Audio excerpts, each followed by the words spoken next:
Bismillahirrahmanirrahim. Assalamualaikum warahmatullahi wabarakatuh.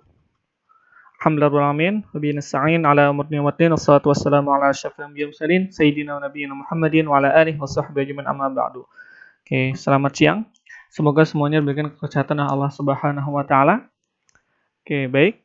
Di sini kita akan membahas berkenaan tentang sejarah pemeliharaan Al-Qur'an pada mata kuliah Pendidikan Al-Qur'an Fakultas Studi Islam Universitas Islam Kalimantan Muhammad Arsyad Al-Banjari.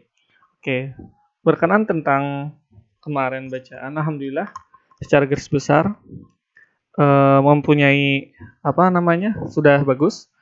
Mungkin nanti ada, insya Allah mudah-mudahan wabah corona ini berakhir, kita nanti bisa memperbaiki bacaan secara tatap muka langsung. Oke, baik. Nah, di sini saya akan mencoba memberikan materi berkenaan tentang sejarah pemeliharaan Al-Quran. Kenapa ini penting? Ini berkenaan bagaimana sebenarnya sejarah pemeliharaan Al-Quran, urgensinya, dan bagaimana para sahabat begitu sangat perhatikan bagaimana caranya supaya Al-Quran tetap lestari dari zaman Nabi, setelah Nabi meninggal sampai kita sekarang. Oke, baik, kita lanjutkan. Oke, definisi pemeliharaan. Oke, dari beberapa referensi yang saya baca. Jadi kan kalau kita lihat ada istilahnya tuh Jam'ul Quran wa Tadwin. Jadi ada yang menyebutkan maksudnya pengumpulan Al-Quran dan penulisannya. Tapi setelah saya baca dari beberapa literasi, saya menyimpulkan pemeliharaan itu terbagi berempat. Yang pertama adalah penulisan. Yang kedua adalah penghafalan. Yang ketiga adalah penyebaran. Dan yang terakhir adalah pengumpulan. Jadi yang bermakna pemeliharaan itu ada penulisan, penghafalan, penyebaran, dan pengumpulan. Oke, kita lanjutkan. Nah, pemeliharaan Al-Quran pada masa Rasulullah Shallallahu Alaihi Wasallam. Oke, jadi mungkin kita akan bertanya, penulisan Al-Quran itu pada zaman siapa sih? Nah, pemeliharaan Al-Quran, penulisan Al-Quran itu sudah terjadi pada zaman Rasulullah. Jadi pada poin 1, setelah hijrah ke Madinah, Rasulullah secara resmi menunjuk 65 sahabat sebagai penulis wahyu.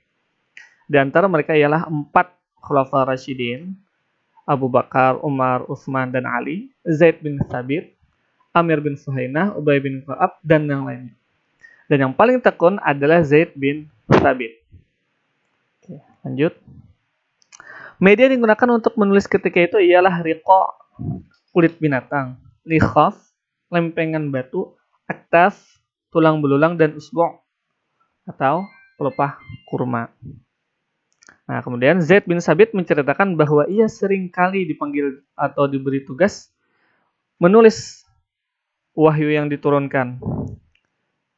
Sewaktu ayat Al-Jihad turun, Nabi Muhammad memanggil Zaid bin Thabit, membawa tinta dan alat tulis, dan kemudian mendiktekannya. Saat tugas penulisan selesai, Zaid membaca ulang di depan Nabi Muhammad agar yakin tak ada sisipan kata lain yang masuk ke dalam teks. Artinya seperti ini.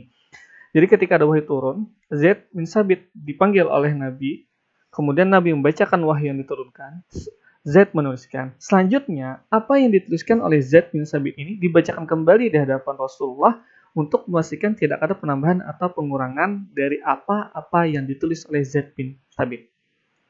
Ini kalau dalam istilah metodologi penelitian ini disebut dengan validasi untuk konfirmasi bahwasanya ya ini sudah benar. Oke, 1. Kedua, Rasulullah SAW melarang para sahabat, terutama para penulis wahyu, untuk menulis kalimat, sabda, atau keterangan lain dari beliau selain Al-Quran. Nah, kita sebut saja sedang hadis. Jadi kalau kita baca literatur tentang usul hadis atau ulum hadis, yang disebut dengan hadis adalah ma yudafu ilan Nabi sallallahu alaihi wasallam qaulan aw fi'lan aw takriran. Yang disebut dengan hadis adalah apa-apa yang disandarkan kepada Nabi, baik itu dari perkataan, kemudian perbuatan, ataupun ketetapan. Oke, jadi pada zaman penulisan Al-Quran, Nabi melarang untuk menulis hadis. Apa sabda beliau? Man kataba anni syai'an falyamhuh. Artinya, barang siapa yang menulis dariku, baik itu perkataan, perbuatan maupun ketetapan, falyamhuh, maka hapuslah. Kenapa larangan ini diterapkan? Larangan ini berlaku hingga Rasulullah meninggal. Kenapa? Karena kebijakan ini bertujuan agar tidak tercampur aduk. Oke, sekali lagi, agar tidak tercampur aduk antara ayat-ayat Al-Quran dengan sabda-sabda atau keterangan Rasulullah yang kelak disebut dengan al-hadis. Jadi Rasulullah sudah mengantisipasi ini nanti kalau ternyata Al-Quran juga ditulis, hadis juga ditulis. Kalau terjadi kekacauan, tercampur antara Al-Quran dan hadis, nanti orang-orang bingung mana hadis, mana Al-Quran. Akhirnya apa? Rasulullah langsung bersabda, tidak boleh ada yang menulis hadis. Oke. Ini antisipasi dari Rasulullah untuk memelihara kesucian atau keautentisitasan Al-Quran. Oke, lanjut. 3. Adanya perhatian para sahabat untuk menghafal ayat Al-Quran, baik yang hanya sebagian atau seluruh ayat Al-Quran. Artinya seperti ini, bukan hanya Rasulullah yang menyuruh untuk memelihara Al-Quran, bukan hanya Rasulullah yang berusaha agar Al-Quran itu selalu murni, tapi juga ada inisiatif dari para sahabat agar Al-Quran itu selalu ada. Apa? Mereka menghafal, baik itu sedikit maupun banyak. Di antara sahabat yang menghafal Al-Quran ialah 4 Khulafaur Rasyidin, seperti yang tadi, itu sudah silakan dibaca sendiri. Sa'ad bin Abi Waqqas, Abu Hurairah, Huzaifah bin Yaman, Abdullah bin Mas'ud, Abdullah bin Umar, Abdullah bin Abbas, Amr bin As, Abdullah bin Zubair, dan lainnya. Nah, di antara mereka terdapat beberapa wanita. Siapa di antaranya? Hafsah binti Umar, ini merupakan anak Umar bin Khattab dan juga istri Nabi. Aisyah binti Abu Bakar, kembali lagi dari istri Nabi, dan Ummu Salamah, yang lagi adalah istri Nabi SAW.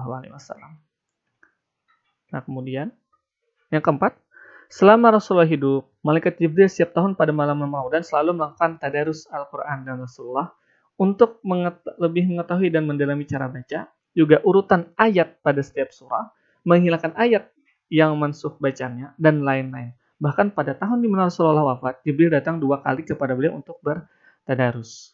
Karena di sini, Rasulullah pertama adalah menyuruh beberapa sahabat untuk menulis wahyu. Yang kedua, Rasulullah melarang menulis hadis. Yang ketiga, inisiatif sahabat dalam menghafal Al-Quran. Dan yang terakhir, malaikat Jibril datang kepada Rasulullah, dan Rasulullah juga kepada malaikat Jibril bertadarus membacakan Al-Quran untuk memastikan bahwasanya inilah letak surahnya itu di depan atau di belakang. Inilah letak ayatnya di sini. Inilah yang nasikh dan ini yang mansuh. Nah, jadi secara pribadi Rasulullah pun menjaga bagaimana Al-Quran agar tetap atau sesuai apa yang diwahyukan oleh Allah Subhanahu wa taala melalui malaikat Jibril. Nah, kemudian pertanyaan berikutnya adalah kenapa sih selama masa Rasulullah tidak ada diperintahkan untuk mengumpulkan Al-Quran? Nah, ini jawabannya. Al-Khattabi berkata, Rasulullah tidak mengumpulkan Al-Quran dalam satu mushaf karena senantiasa menunggu ayat yang menghapus terhadap hukum-hukum atau bacaan. Jadi Rasulullah itu menunggu. Jadi, nah di sini kan kita melihat bahwasanya Rasulullah memang manusia biasa, tapi bukan seperti manusia biasa seperti yang ada dalam sebuah syair. Nah, jadi Rasulullah itu selalu merindukan satu firman yang akan turun. Oleh sebab itu, beliau tidak ada perintah untuk mengumpulkan Al-Quran. Kenapa? Siapa tahu nanti ketika dikumpulkan, oh ternyata ayat ini dihapus. Siapa tahu ketika ada Al-Quran, oh ternyata ada tambahan letaknya di sini. Nah, karena dari dulu itu masih manual, ini kan berarti nanti kalau dirombak kembali, ini membuat susah dalam pengumpulannya. Oke, nah baik, itu dulu tadi pemahaman Al-Quran pada zaman Rasulullah. Nanti kita akan lanjutkan pada pemahaman Al-Quran pada masa Abu Bakar radhiyallahu anhu. Semoga bermanfaat. Wabillahi taufiq. Wassalamualaikum warahmatullahi wabarakatuh.